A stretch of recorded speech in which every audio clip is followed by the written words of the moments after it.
Mas falar sobre propósitos, irmãos, é um tanto quanto, como eu tentei achar uma palavra que encaixasse nisso, mas eu confesso para os irmãos que eu não consegui. Eu revi literaturas, quando me passaram esse tema, já tem 1 mês e tanto sobre isso, que os meninos fizeram a reunião e falaram, eu fui rever literatura, eu fui procurar autores que eu já conhecia, que eu já tinha lido sobre isso, e cheguei um momento que eu falei assim, quer saber de uma coisa? Sai isso tudo para lá, vamos conversar o que a gente entende. E para isso, nós tivemos que ir para a Bíblia. Eu achei um autor, e aí eu trouxe pinceladas genéricas para a gente conversar hoje aqui, mas não aprofundar, não é o objetivo descobrir hoje qual é o propósito da tua vida. Não, não é esse. Mas sim descobrir o propósito geral pelo qual fomos criados, pelo qual existimos, porque talvez em algum momento da tua vida pode ter passado aí que você veio por acaso, e eu quero acabar com isso hoje. Vamos tirar isso aqui hoje. Você não veio aqui por acaso. Meu Deus do céu, não era agora não. Quem botou isso aí? É depois, Jesus, se ela descobre, não põe estranho, não pode, tira. Não é agora, essa é minha esposa, gente, depois eu falo por quê. Tira, ainda Michele, isso é coisa sua, Michele. Eu estou vendo vocês rindo. Tira a foto, tira essa foto. Não é agora.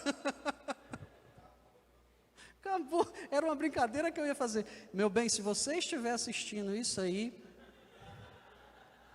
coloca o meu travesseiro no sofá, eu já sei que você vai trancar o quarto. Não tiraram ainda, Jesus, tira essa foto daí. Olhem para mim, esquece aquilo ali, tá? Vamos falar.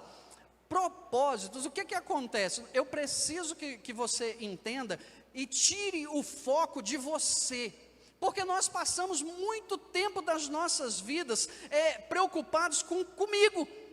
Gastamos muita energia, mas isso é legal, isso é salutar, é top. Mas não é o essencial e não é, tiraram, não é o principal. Porque quando eu venho falar sobre o propósito para o qual eu fui criado, eu preciso entender quem me criou e por que me criou. Então, se alguém em algum momento que está aqui hoje já passou por esse pensamento assim, eu vim por acaso, eu não fui planejado, meus pais, foi um acidente que aconteceu.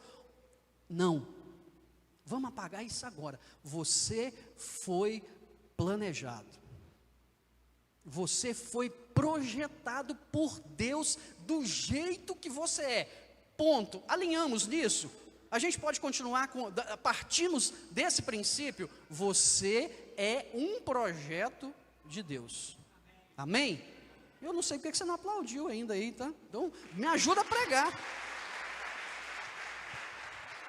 Só que não tem a ver comigo e tem a ver com Deus. Tem a ver com o próprio Deus. Claro, Romanos 11:36 está escrito assim, todas as coisas vêm dele, existem por meio dele e são para ele. A ele seja toda a glória para sempre. Amém. Provérbios 16:4 ainda vai um pouquinho além, diz assim, o Senhor fez tudo com propósito, até mesmo o perverso dia, o dia da calamidade, tudo tem um propósito. Colossenses 1:16 diz o seguinte, todas as coisas foram criadas nele e encontraram o seu propósito. Bom, se não é comigo, é com Deus. Se é com Deus, por que eu fui criado então? É a pergunta que não quer calar. O ponto-chave de todas as coisas não sou eu, é Deus. Ele fez todas as coisas, irmãos, até a menor divisão do átomo, até a galáxia maior que a gente puder imaginar, que ainda não é conhecida, Deus criou todas as coisas. Para quê? O objetivo fundamental do universo é demonstrar a glória de Deus. Essa é a razão que tudo existe, incluindo eu e você. Nós somos feitos para a glória de Deus. O nosso propósito é demonstrar a glória do Senhor. Tá, bacana. A gente contextualizou, nós estamos entrando na teoria, genericamente, de uma forma geral, a gente entende então que o propósito de eu ser criado, o propósito que Deus me criou e criou todo o universo, tudo que existe, é para demonstrar a glória dele. Eu preciso entender então aí complicou o negócio, porque eu preciso entender o que é a glória de Deus. O que é a glória de Deus? Revendo literatura. Aí eu fui pesquisar, porque a Bíblia demonstra isso claramente, mas os autores facilitam o nosso entendimento. Então tem um cara chamado Rick Warren, que ele disse o seguinte: a glória de Deus é o que ele é, e ponto final, é a essência da sua natureza, o peso da sua importância, o brilho do seu esplendor, a demonstração do seu poder. Tudo isso reflete a glória do Senhor. O ambiente da presença de Deus é a glória dele. A glória de Deus é a expressão da sua bondade nas nossas vidas, irmãos, e de todas as suas outras qualidades eternas que Deus tem. Então isso aí, tudo que você falou, tudo é a glória de Deus. Sim, tudo é a glória de Deus. Inclusive eu e você somos a glória de Deus. Olha para quem está do teu lado. Isso é legal, o Marcos Vinícius fez isso aqui domingo passado. A glória de Deus é você. Olha para quem está do teu lado e fala assim: você é a glória de Deus. Tem alguma glória aí? Tem alguma glória na igreja hoje? Tem alguém com nome de glória aí? Tem não, né? Todo mundo é glória. Inclusive os homens hoje, tá, gente? Glória. Você é a glória do Senhor, tá? A gente está contextualizando, a gente está aí na teoria, nós estamos teorizando, mas eu preciso ir mais. E onde está essa glória? Uai, se sou eu, está em mim. Se é você, está em você. O problema é que muitas das vezes a nossa teimosia e a nossa desobediência começa a ofuscar a glória de Deus refletida em mim. Aí complica. Onde é que está a glória de Deus? E ainda no autor que eu trouxe, você diz o seguinte: olha gente, ele diz assim: basta olhar ao redor, tudo que Deus criou reflete, demonstra, transmite a glória dele. E o propósito da nossa existência, vivendo com propósito, é transmitir, é refletir, é projetar a glória de Deus. Amém? Basta olhar. Tudo que foi criado por Deus reflete a glória de alguma forma. Se essa caixa de som foi projetada por um ser humano, mas se ela tivesse sido projetada por Deus, o propósito dela é transmitir som. Se ela não transmite som, ela não está projetando a glória do Senhor, ela não está cumprindo o propósito a qual ela foi feita. Mas está saindo som, está baixinho, mas está saindo som. Então, se fosse criação de Deus, é para a glória de Deus, mas isso aqui é para a glória do homem, foi um homem quem fez. Os pássaros, a natureza, toda a criação, eu e você, tudo reflete a glória do Senhor, tudo transmite a glória do Senhor. E aí nós temos N versículos que eu vou deixar com a Michelle depois, para que você, se quiser aprofundar nisso aqui, porque hoje nós só vamos dar uma pincelada, e o meu objetivo aqui é, no final dessa noite, te despertar, deixar uma curiosidade, uma pulgazinha atrás da tua orelha, para você descobrir o propósito específico, porque nós estamos tratando o propósito geral, mas tem o específico, que aí, meu amigo, depende muito mais de você do que de mim. Que aí é você, é a tua busca, é o teu conhecimento, é o teu crescimento diário através do Senhor, para poder entender qual é a glória dele. Mas nós vemos, Rick Warren diz que basta olhar em volta, tudo que foi criado por Deus reflete a glória dele de alguma forma. Vemos isso em toda parte, na menor vida que eu já falei, no pôr do sol, nas estrelas, em tudo que você vê, a criação conhece a glória de Deus. E ela nos foi revelada, gente. Em momentos históricos, esse poder sobrenatural do Senhor, e agora falando do próprio Deus, ela foi revelada. No início, no Éden, o Éden transmitia a glória do Senhor. Aquilo tudo que foi feito perfeito, era para a glória do Senhor. A comunhão perfeita do homem, da humanidade com Deus, era a transmissão da glória do Senhor. Ele revelou no jardim, depois disso com Moisés, a glória de Deus também foi revelada. No tabernáculo de Moisés, no tabernáculo de Davi, no templo de Salomão, a glória de Deus refletia. A glória de Deus era manifesta, a glória de Deus, você poderia ver tudo aquilo, por meio de Jesus Cristo. Jesus é a expressão maior da glória de Deus. E hoje, por intermédio da igreja, a igreja nos dias de hoje reflete a a glória do Senhor. Se eu, para cumprir o meu propósito, preciso transmitir, refletir, projetar a glória de Deus, eu tenho que ser igreja. Mas é complicado porque duas das criações de Deus falharam em glorificar o Senhor. Uma vida com propósito é uma vida que glorifica a Deus. Os anjos caídos e a humanidade, quando permitiu que o pecado entrasse, pararam de refletir a glória de Deus. E nós precisamos, através de Jesus Cristo, que verteu o seu sangue naquela cruz, nos lava de todo pecado. Impureza, pecado, causa morte, a gente já está cansado de saber disso, né? Não reflete a glória do Senhor. Isso contaminou a raça humana. Precisou que Jesus viesse, um sangue puro, um sangue real, passasse por esse mundo como eu e você, sem pecado, imaculado, e fizesse um sacrifício na cruz, para que eu e você de novo tivéssemos o livre acesso ao Pai e de novo refletirmos a glória de Deus, vivendo um propósito e levando uma vida com propósito. Tá. Teoria ficou beleza. Chegamos num ponto onde a gente entendeu. Então, uma vida com propósito é uma vida plena de renúncia das nossas vontades, matando a nossa carne, matando o nosso eu, matando tudo quanto é desejo e fazendo só a vontade do Senhor, somente a vontade de Deus. Aí a gente começa a entender o que é uma vida com o propósito que Deus, para a qual nós somos criados. Mas de que forma, gente? Agora vamos lá, vamos dar uma passeada na Bíblia aí, olha. Eu levo uma vida com propósito, eu levo uma vida glorificando a Deus, transmitindo a glória de Deus, fazendo com que a glória do Senhor brilhe através de mim, quando eu o adoro.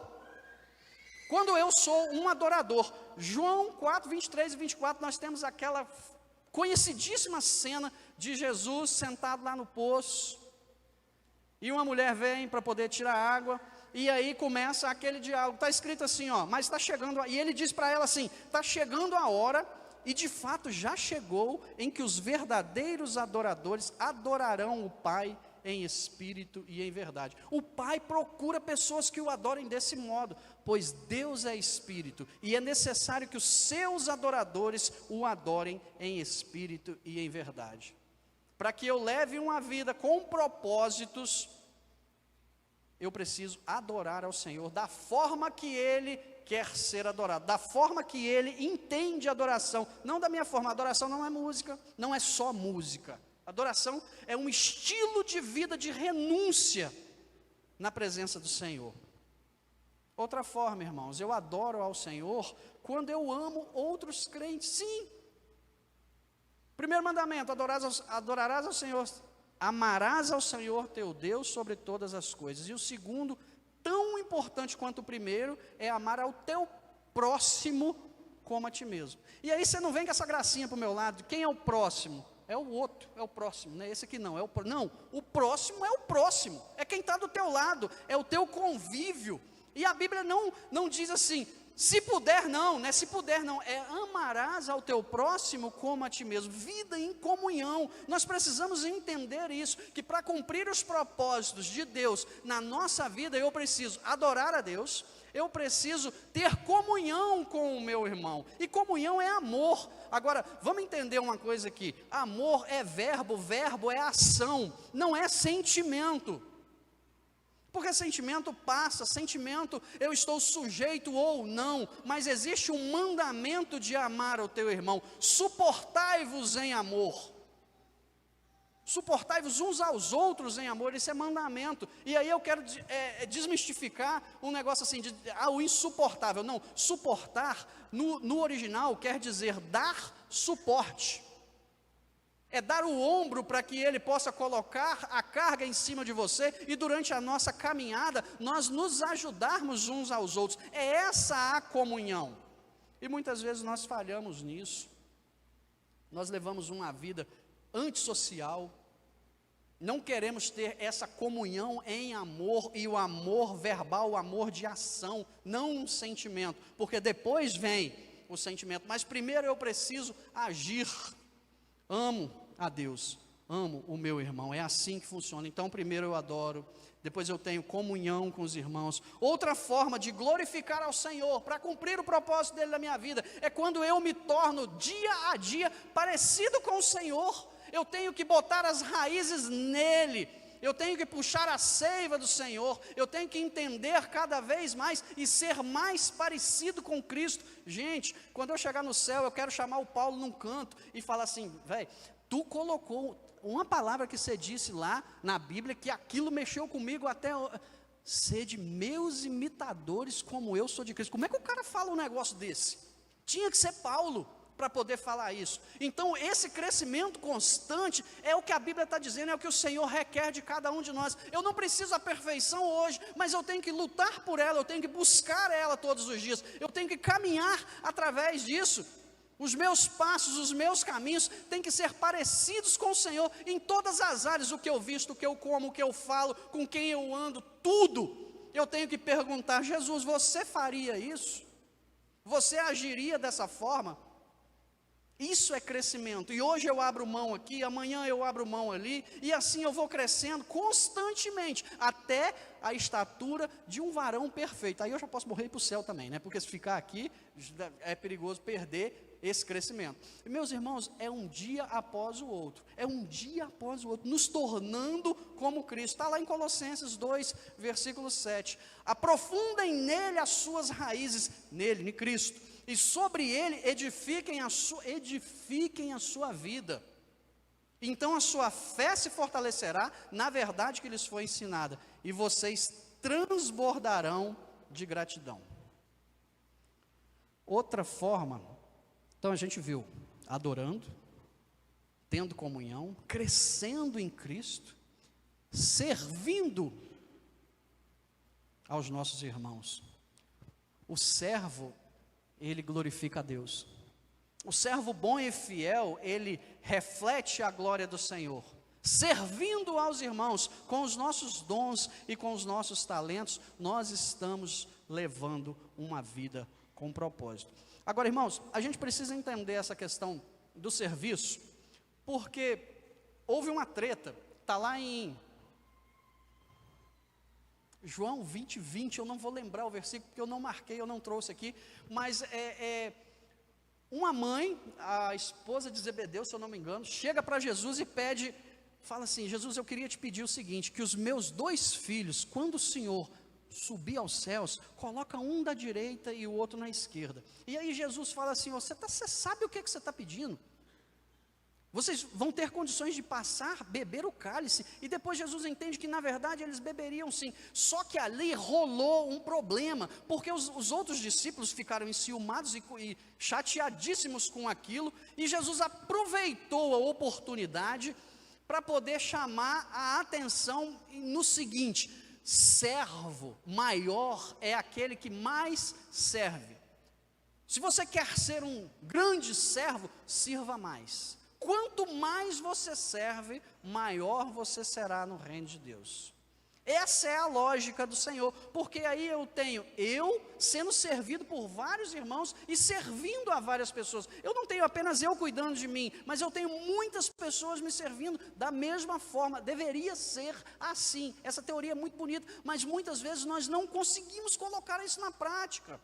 E a gente precisa entender que quanto mais eu sirvo, mais eu reflito a glória do Senhor. É para isso que eu fui formado, é para isso que Deus me criou. Os dons e talentos que nós temos, quando nós não... Aqui mora o perigo, tá, gente? Quando eu negligencio, que eu já descobri o propósito da minha vida, a gente ainda vai chegar nisso ainda, mas que eu já descobri o propósito da minha vida, e eu negligencio isso na comunhão, na igreja do Senhor, pessoas deixam de ser abençoadas porque eu não estou cumprindo o propósito da minha formação. Os meus dons e talentos que foram dados por Deus são para a edificação do corpo de Cristo, da igreja do Senhor. Se eu não exerço, a igreja deixa de ser edificada por minha culpa. E aí eu não estou cumprindo o meu propósito. Então, servindo a Deus também é uma forma de cumprir o propósito dele na minha vida. E nós damos glórias ao Senhor quando falamos dele para outras pessoas. E aqui é mandamento. Isso aqui você não vem com conversa fiada para o meu lado e falar: ah, não, eu não tenho dom de evangelização. Ontem nós ouvimos isso aqui muito bem explicadinho. A irmã que pregou ontem aqui falou sobre o evangelismo, e o evangelismo, ele é um mandamento que o Senhor nos deu. Jesus foi dizer assim, ó, em João 17, 18, um papo direto e reto, Jesus falando para Deus assim: assim como tu me enviaste no mundo, eu também os envio ao mundo. Se você ler esse capítulo 17 do livro de João, você vai ver que Jesus está orando por nós. Jesus está falando sobre mim e você com Deus e falando assim: Pai, eu não te peço que tira eles do mundo não, eu apenas peço que o Senhor proteja eles do maligno, e eu não estou falando, e aí Jesus olha para Deus e fala assim: eu não estou falando só desses discípulos não, eu estou falando daqueles que ainda vão crer na palavra que eles vão pregar. Jesus falando com Deus sobre mim e sobre você em João capítulo 17, quando eu evangelizo, eu cumpro o propósito de Deus para a minha vida. Meu querido, aí você pode falar assim: tá, muito bonito, muito bacana, muito legal, na teoria, mas eu preciso saber, e muitas vezes a gente não descobre o nosso propósito específico, porque a gente fica muito preocupado com aquilo que eu falei no início do sermão. Eu fico muito preocupado comigo, e paro de olhar para Deus, porque tudo foi criado nele, feito por ele, e para ele, para a glória dele. Como que eu descubro então, qual é o propósito específico da minha vida? Aí eu não sei, porque aí é você com Deus, porque aí é você e Deus, na sua intimidade, e a gente pode dar algumas dicas, porque no geral, adoração, comunhão, discipulado, serviço e evangelismo, isso é para todo mundo, isso é no geral, mas especificamente cada um de nós temos características que foram colocadas no nosso DNA pelo próprio Deus, para que a multiforme graça do Senhor, ela fosse manifestada na igreja, para a edificação da igreja. E eu preciso saber, você precisa saber. Hoje você tem que sair daqui dessa noite com a pulga atrás da orelha, dizendo: eu quero saber especificamente qual é o propósito da minha vida para a edificação da igreja. Eu posso te dar algumas dicas. Primeiro, você tem que se conhecer, porque se você, gente, isso é batata. Se você vai fazer uma viagem e você não sabe o destino que você está indo, qualquer lugar te satisfaz, qualquer lugar você vai chegar. Eu preciso me conhecer. É difícil. Muitas vezes o nosso inimigo, o diabo, sabe muito mais de mim do que eu mesmo. As nossas fraquezas, as nossas fortalezas, os nossos pontos fracos, os nossos pontos fortes, isso precisam estar claros na nossa vida, onde eu sou bom e onde eu sou fraco, e eu preciso trabalhar, minimizar os riscos, maximizar as fortalezas. A gente precisa disso. Conheça a si mesmo. Romanos 12 fala isso. Seja amigo da disciplina, leve uma vida disciplinada. O esportista gosta muito disso, porque é uma constância. Às vezes nós estabelecemos metas muito grandes, muito grandiosas, estabeleça metas pequenininhas, mas continue, não pare, continue. Busque a sabedoria. Tiago 1,5 está dizendo, alto e claro: quem quer sabedoria é só pedir para Deus, que Ele te dá de bom coração, de bom grado.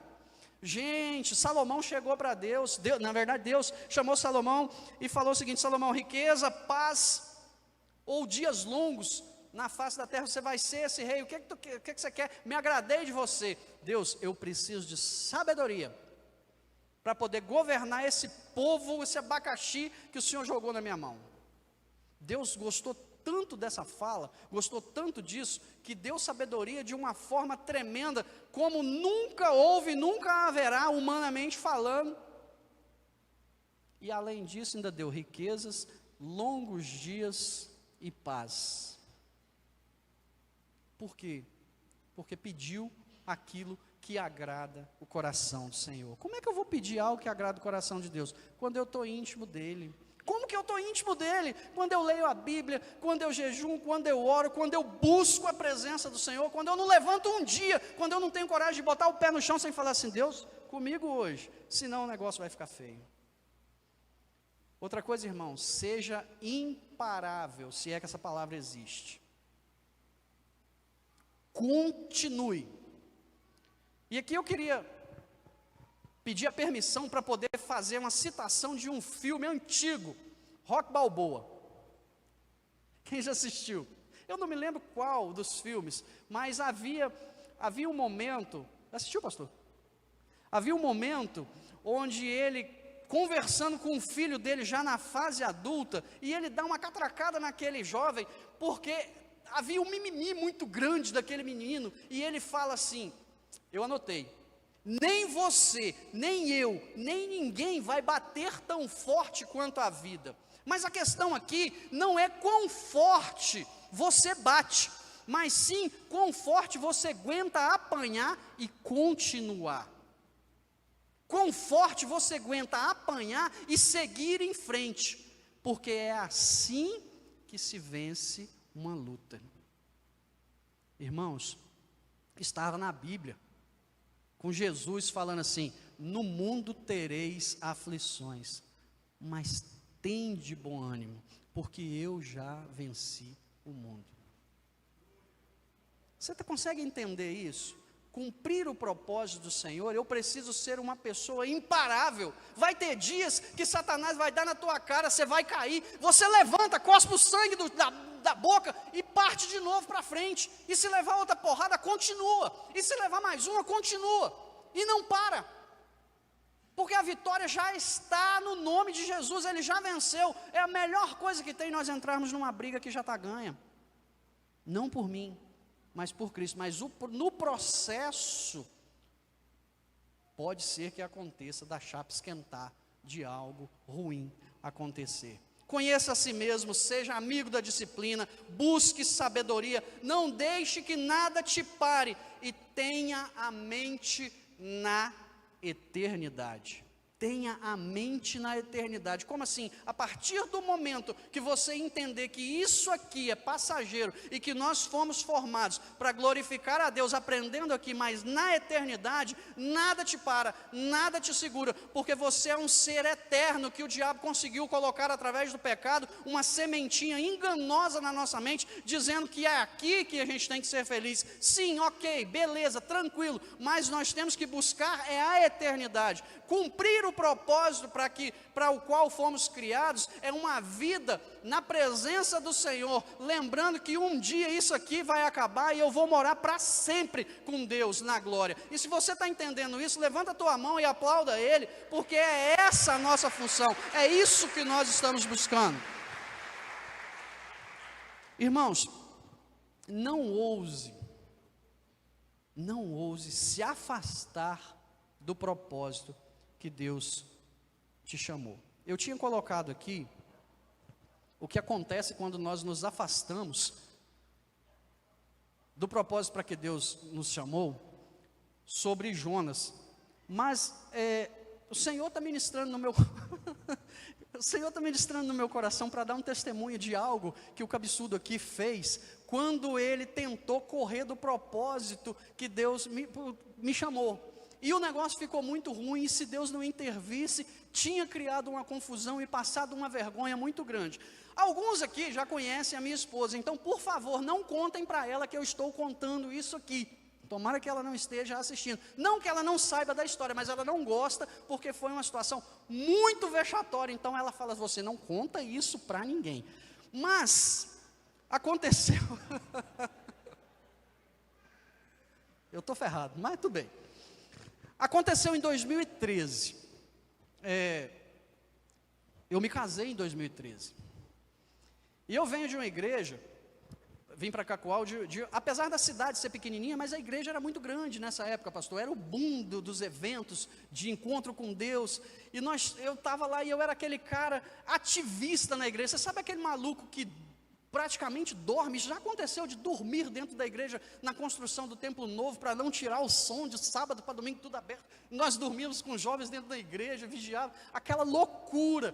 Líder de jovens e adolescentes, só de adolescentes nós tínhamos 84 jovens, adolescentes em 2013, eu me lembro desse número, porque esse número me marcou nessa confusão, fora os jovens de maiores idade, e era aquela loucura. Líder do louvor também pregava na igreja, células, eram 3 que eu cuidava, então vivia dentro da igreja, praticamente morava dentro da igreja. Só que eu me casei em 2013 e orientado pelo meu pastor na época e pelos meus líderes, eles me disseram o seguinte: o casamento é o primeiro ministério. Então, abra mão de alguns ministérios e zele pelo teu casamento quando você se casar. Foi preparado, tudo certinho. É assim que vocês falam mesmo, né? Casamento, vê lá o que você vai casar. E o meu casamento teve 2 milagres, irmã, meu Deus, tomara que eu não esteja assistindo. Meu casamento teve 2 milagres. O primeiro milagre foi que eu me casei, porque feio igual uma porteira desse jeito, a gente só se casa pela misericórdia do Senhor. E eu orei muito por isso, né? Vinha de um namoro todo estrambelhado e tudo. E, gente, o segundo milagre que aconteceu foi que eu não me casei com qualquer uma. Agora que era o momento da foto. Eu me casei com a menina mais bonita da igreja, uma igreja grande. Eu consegui me casar com a menina, sabe, aquela princesa que dançava lá no ministério de dança e tal. Depois eu descobri que quem dançou foi eu, né? Você cuidado com essas meninas da dança. Brincadeira. É mais ou menos assim, né, China? O China confirmando. Aí o que acontece? Abri mão. Por causa do casamento, e para poder ali, empolgado em 2013, né, no início do casamento, eu abri mão da liderança dos jovens e adolescentes. 3 meses de casado, me acontece um congresso, um dos maiores congressos a nível de estado. Quem nunca foi em congresso aqui, só para a gente contextualizar, quem nunca participou de um congresso da Igreja Batista? Levanta a mão aí, quem nunca foi num congresso? Sabe o que é congresso? As igrejas se reúnem numa escola, 200 igrejas mandam suas caravanas, né? A escola não tem estrutura física para aquilo tudo, aqueles banheiros, na época eu amava isso, hoje se você me chamar vai dar briga, né? Mas aqueles banheiros inundados, aquele bando de gente tomando banho, fila para tomar banho, fila para almoço, várias igrejas, e era a nível estadual em Teixeirópolis, pastor, esse congresso, você imagina. Vai vendo. Não apareceu um filho de Deus para poder levar esses meninos para esse congresso. 84 adolescentes trabalharam o ano inteiro fazendo cantina, juntando dinheiro. Olha, gente, Malisson, levanta a tua mão aí.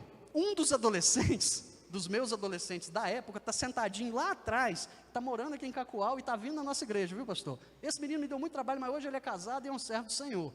Graças a Deus.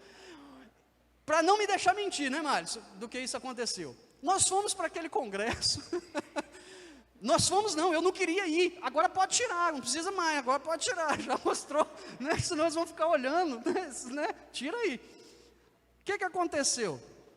O Fred vai levar essa galera. Vou nada, não vou não, eu estava com 3 meses de casado, irmãos, 3 meses de casado, vou levar 80 adolescentes para congresso? Nunca, não vou.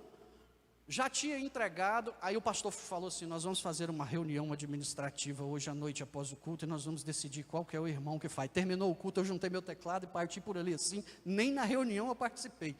Não apareceu uma viva alma para poder liderar esses adolescentes para o congresso. Não, nós vamos falar com o Fred, ele vai, vieram falar comigo, vou não. Irmãos, 3 meses de casado, podendo fazer aqueles negócios sem peso na consciência, vocês acham que eu ia cuidar de adolescente em congresso? É ruim, hein? Não ia não, falei, não vou. O pastor veio conversar comigo, falei, não vou. A diretoria da igreja veio falar comigo, falei, não vou, acha outro. Procuraram um irmão, falou que o tio ia morrer, tinha irmão que tinha prova para poder fazer, não apareceu uma viva alma. Sabe o que acontece? No meio dos adolescentes, tinha a minha cunhada, que era adolescente. E ela foi na minha esposa e falou assim, olha, nós não vamos mais para o congresso, porque não tem ninguém para ir liderando a galera. A minha esposa falou assim, e o Fred? O Fred não vai. Não, ele vai. Não ri não, gente. Não ri não. Isso é covardia. Não ri não, porque, gente, pensa numa raiva que eu fiquei. Irmãos, eu pedi perdão para isso, porque cada não gosta que eu conte. Porque eu pequei, eu falei assim, eu não vou. Vai. Eu não vou, você vai. Dormiu de calça jeans aquela noite. Eu fui. Mas eu fui com raiva, irmãos. Sério, o meu coração estava assim, gente, eu não sou mais líder, não tenho. É falta de consciência da igreja fazer isso comigo. Eu estou curtindo a minha lua de mel ainda, vocês me mandam cuidar de 80 meninos. Deixa eu contar, no meio da turminha, sempre tem os casais de namoradinhos, né? E esses meninos, eles têm um negócio de termina. Aqui não sei, acho que não é assim não, né, Chachel? Mas tem um negócio assim, termina, daí a pouco namora de novo, aí termina. Um desses abençoados foram brigados para lá. Fiz a reunião com eles, tudo certinho, chamei os maiores, falei assim, vocês vão me ajudar a cuidar dos menores. A gente já tinha tudo esquematizado, precisava só de um ir, eu não precisava ir. Então eu fui com muita raiva. Quando chegamos no colégio, na outra cidade, na sexta-feira que geralmente começa os congressos, eu chamei os maiorzinhos, os 3 que eu tinha colocado para liderar a galera, falei assim, vocês vão que o culto já começou, está lá no ginásio da escola, parte para lá e eu vou para o quarto. Vai fazer o que no quarto? Não é de sua conta, vai para lá, e eu estava nervoso com isso, vai com eles, cuida desses meninos que eu vou para o quarto. Eu fui dormir, eu fui descansar, tinha tido um dia cheio, trabalhei, o culto rolando e eu no quarto do congresso dormindo, bom, ar-condicionado, meti um fone no ouvido e fui pau torando. Lembra do casal que eu falei com vocês?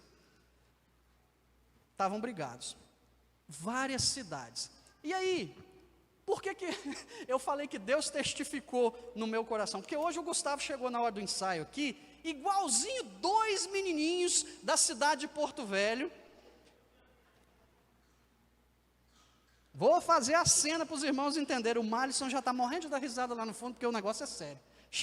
2 rapazinhos chegaram no congresso, garrafinha Stanley, bombinha de tererê, igual o Gustavo chegou no ensaio hoje aqui, mas o Erics, né? Aqui, ó. Roupinha de marca, tênisinho, cabelinho penteado no gel, barbinha feita, adolescente, gosta muito disso. Sentou junto com as meninas da nossa igreja, do lado da menina que estava terminada com o rapaz. Esse rapaz, ele era vaqueiro, bravo, bruto, rústico e sistemático. E eu estava onde? Dormindo. A confusão começou. Sangue no olho. Gente, adolescente, quem lida com adolescente, os nervos são a flor da pele, qualquer coisinha é motivo de briga, ia dar uma confusão, eles iam brigar ali, e eu estava dormindo. Um correu no quarto, Fred, acorda porque o Fabinho, o negócio está feio, e me contou a situação. A coisa ia esquentar, porque esses rapazinhos sentaram e as meninas começaram a achar aquilo legal e começou a dar lado, e o ex-namorado começou a ficar enciumado, e a gente vê, você está rindo, né?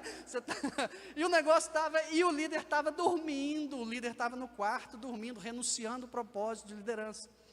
Quietinho lá no quarto, um dos adolescentes corre e me conta a história, eu levanto, bravo, falei assim, nós vamos voltar todo mundo, nós vamos cancelar isso, não é possível, vão brigar, já estavam se falando, já estavam começando as piadinhas, porque começa com piadinha, daí a pouco o negócio cai para o braço mesmo, sempre é assim que funciona.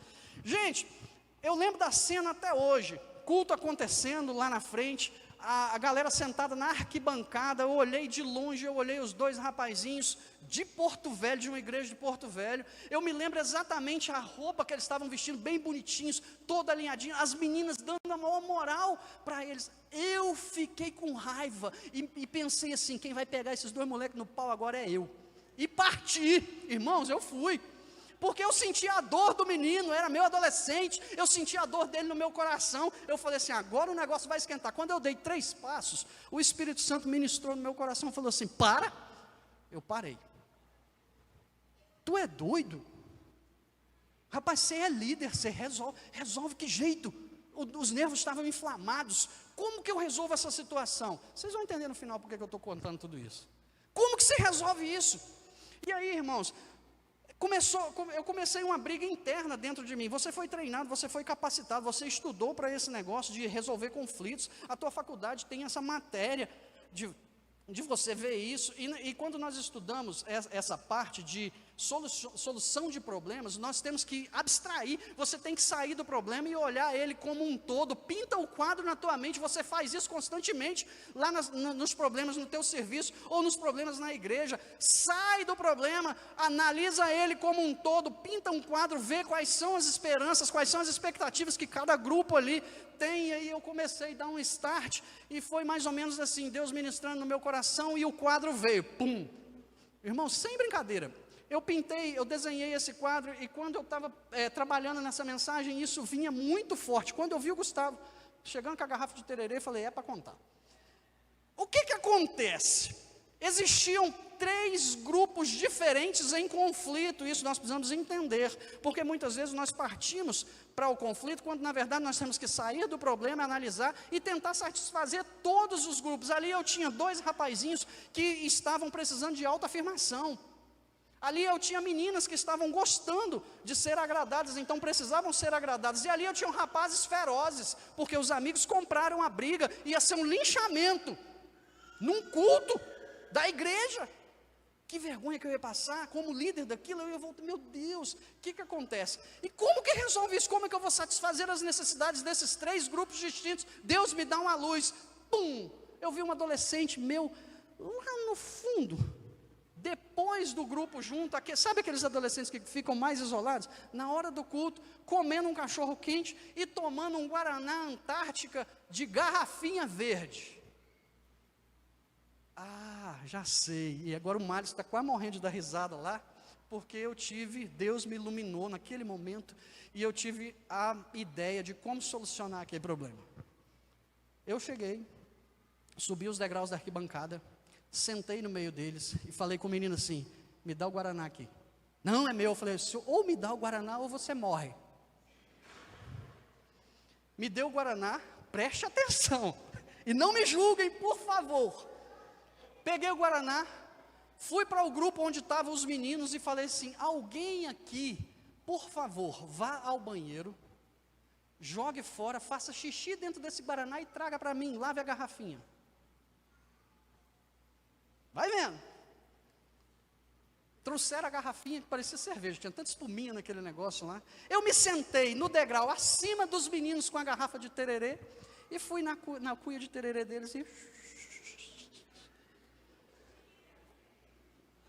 Avisei a minha cunhada, não tome desse tererê. Não tome desse tererê. Os meninos tomaram, ofereceram para as meninas, ficaram felizes, todo mundo ficou feliz, os meninos deram risada de tudo. A confusão acabou, os irmãos estão de boca aberta, mas foi a solução iluminada. Não teve conflito, o congresso foi uma bênção. Irmãos, esse episódio pode ser confirmado na primeira igreja batista de Urupá como o episódio do xixi marrão. Vocês não vão aplaudir não, irmãos? Vocês não vão dar...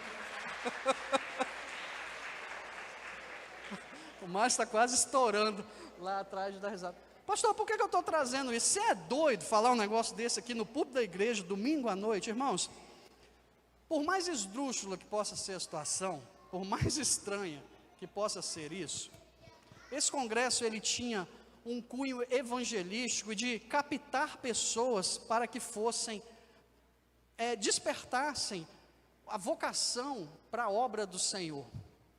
Se houvesse essa briga, por menor que seja, lógico que teve muito exagero aqui, que eu contei, na verdade, aconteceu dessa forma, mas eu tentei passar um pouco engraçado, mas se não tivesse intervido, o Fabinho, hoje ele é pastor em Goiânia, de uma das maiores igrejas de Goiânia, não é mais batista, mas ele entregou a vida dele, o menino que ia brigar, ele entregou a vida dele para a obra missionária, e ele é pastor. A maioria daqueles adolescentes estão no campo missionário, era essa a convicção daqueles 3 dias, daquele congresso, foi um baita de um congresso, Um congresso onde estava o pastor Antônio e a Cirlei, vieram da África para poder trabalhar na vida daquelas pessoas. Aqui em Cacoal, nós temos um daqueles adolescentes que hoje é pastor na Avenida Belo Horizonte, no final tem uma igreja, o pastor Arquelau. Esses dias ele esteve aqui, conversou comigo, nós lembramos disso. Hoje ele é pastor aqui em Cacoal.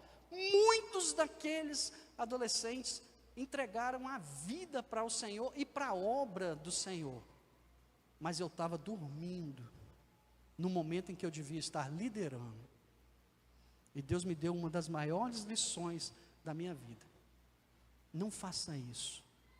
Não deixe que o inimigo coloque a preguiça, a raiva, algo que que atrapalhe o desenvolver do propósito de Deus na sua vida. Nós precisamos levar uma vida com propósito, na presença do Senhor.